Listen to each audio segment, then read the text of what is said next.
Hello everyone. सो हम सभी को पता है IBPS SO की भी नोटिफिकेशन आ चुकी है और नोटिफिकेशन में वैकेंसीज एंड एवरीथिंग हर चीज़ आप लोगों के सामने ऑलरेडी डिस्कस हो चुका है। हमारे चैनल पे नहीं देखे हो तो आप वीडियो को जाकर देख सकते हैं। आज के सेशन में हम लोग सिलेबस के बारे में बात करने वाले हैं, तो चलो एक बारी क्विक रिव्यू कर लेते हैं कि ये कब से कब तक चलेगा एंड एवरीथिंग एल्स, फिर सिलेबस को देखते हैं। अब जैसे आप लोग यहाँ पर देख सकते हो कि IBPS SO का एग्जामिनेशन रिलीज किया जा चुका है IBPS के द्वारा, और जिनका भी सिलेक्शन हो जाएगा प्री मेंस के बाद फिर वो ऑनलाइन इंटरव्यू में फिर वो लोग इंटरव्यू में जाएंगे और उसके बाद से फिर फाइनल सिलेक्शन होगा।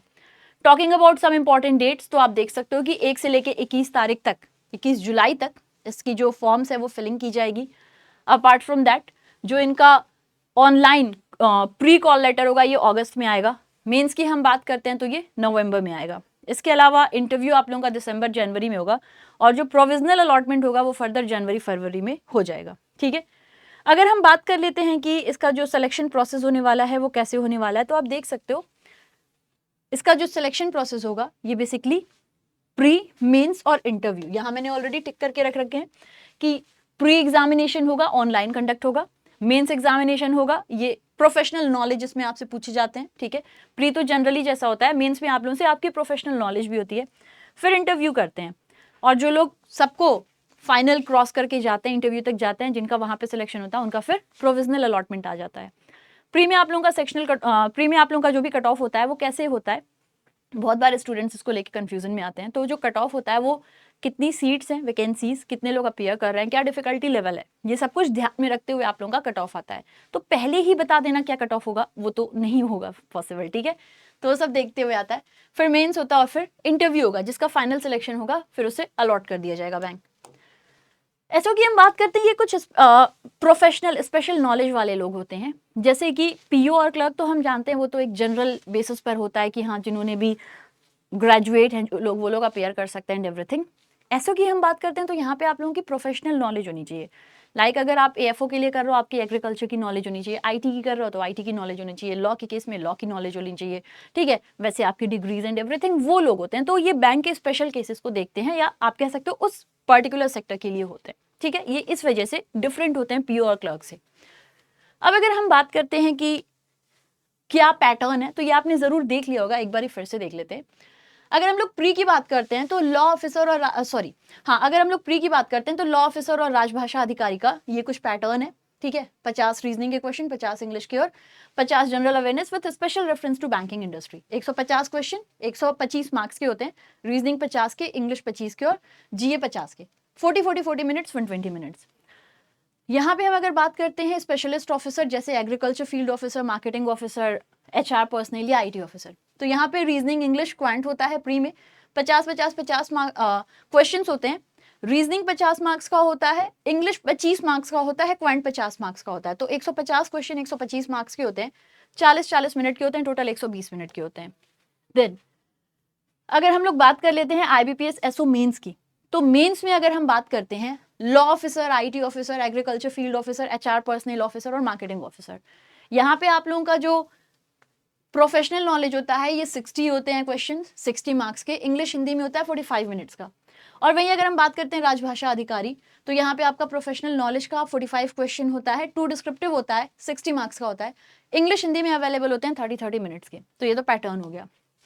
नाउ लेट अस डिस्कस कि इनका सिलेबस क्या है, क्या क्या पढ़ना है। तो देखो बाकी के सब्जेक्ट तो लगभग वही हैं, यहाँ पे बेसिकली जो स्पेशल सब्जेक्ट्स हैं उन पे थोड़ा हमने फोकस करना है। ठीक है, तो रीजनिंग में आप देख सकते हो seating arrangement, puzzle, inequality, syllogism, input output data sufficiency, blood relation, order, ranking, alphanumeric, distance, direction, verbal reasoning. ठीक है, तो ये आपका रीजनिंग का हो जाता है। इंग्लिश में आप देख सकते हो cloze test, reading comprehension, spotting error, sentence improvement, sentence correction, para jumble and fill in the blanks, जो भी पैरा और सेंटेंस कंप्लीशन होता है। क्वांट में आप देख सकते हो वही जो नॉर्मली होते हैं। GA की हम बात करते हैं, current, banking, GK update, currencies, important place, book and author awards, head office, PM schemes, important days. फिर कोई डिजिटल न्यूज़ आ रही है या RBI से रिलेटेड न्यूज़ आ रही है। बैंकिंग अवेयरनेस में बहुत कुछ और एड ऑन हो जाता है, जैसे कि कैपिटल मार्केट, NPA, बैंक्स कितने प्रकार के हैं, अकाउंट्स कितने प्रकार के हैं, फॉरेन ट्रेड क्या हो जाता है। Then we have this Basel, budget, capital money market, negotiable instruments, NABARD, AIFIs, NBFCs, ये सारी की सारी चीज़ें इसमें इंक्लूडेड होती हैं, ठीक है। सब आपसे पूछा जाता है। करंट अफेयर्स में we have so many things, current affairs की आप लोग क्लास करते रहो, वहाँ पे आपको रेगुलर अपडेशन मिलता रहेगा, ठीक है। Apart from that IT officer का क्या होता है, सिलेबस तो आप देख सकते हो। Database management system, data communication networking, operating system, software engineering, data structure, computer organisation, microprocessor and object oriented programming, ठीक है। जनरल आपको यहाँ से क्वेश्चंस मिलते हैं। AFO जो एग्रीकल्चर के लिए है, basics of crop production, horticulture, seed science, agronomy, irrigation, agriculture economies, agricultural practices, soil resource, animal husbandry, agro forestry, ecology and government scheme.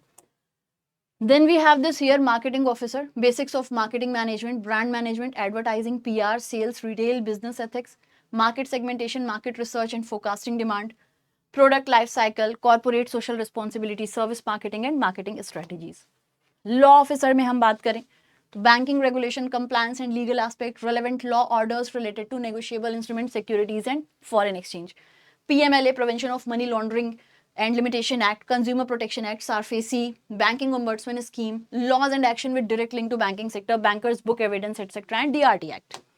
Then HR या पर्सनल में HRD होता है, business policy, strategic analysis, transnational analysis, training development, recruitment selection, rewards recognition, industrial relation, business policy, strategic analysis, grievance conflict management, performance management and appraisal, ठीक है। सो ये तो इनके क्या हो गए, ये तो इन सभी के सिलेबस हो गए, as you all can see here. अब अगर आपको इसकी तैयारी करनी है तो आप हमारे प्लेटफॉर्म पे हमसे जुड़ सकते हो। अभी फिलहाल में ऑफर भी चल रहा है काफ़ी, तो अगर आप हमें हमारे महापैक में ज्वाइन करते हो, महापैक में क्या है बेसिकली 1 ईयर 2 ईयर अभी 6 मंथ का भी है ड्यूरिंग ऑफर। जितने दिन के लिए ज्वाइन करते हो, जैसे आप एग्जामिनेशन टारगेट कर रहे हो, उतने दिन तक जितनी भी हमारी कोर्सेज आएंगी एंड प्री मेंस इंटरव्यू सारे लेवल की आपकी तैयारी कराई जाती है, ठीक है। तो आप इसका प्राइस देख सकते हो, क्या प्राइस है। यहाँ पे काफ़ी सारे एग्जाम्स की कवरेज है, 100 से ज़्यादा बैचेस आपको लाइव रिकॉर्डेड मिलेंगी, 2000 से ज़्यादा लाइव क्लासेस हैं, 2000 से ज़्यादा मॉक क्विज नोट्स हैं और 24/7 आपको डाउट सपोर्ट भी मिलता है। इसके अलावा अगर आप बैंक और SSC दोनों की तैयारी कर रहे हो then we have this. Apart from that ये हमारे कुछ बैचेज हैं जो चल रही हैं, जो आई हैं अभी, आप इन्हें चाहो तो टारगेट कर सकते हो और इनमें हमें ज्वाइन कर सकते हो, ठीक है। Rest you need books, we have books here 1280 में अवेलेबल, अमेजॉन, फ्लिपकार्ट और PW स्टोर में। सो आई होप आप लोगों को सारी चीज़ें क्लियर हो गई होंगी और सिलेबस भी कहीं ना कहीं समझ आया होगा। बाकी कुछ हो तो you can connect with us and preparation करते रहिए। Till then take care, love you and bye bye everyone.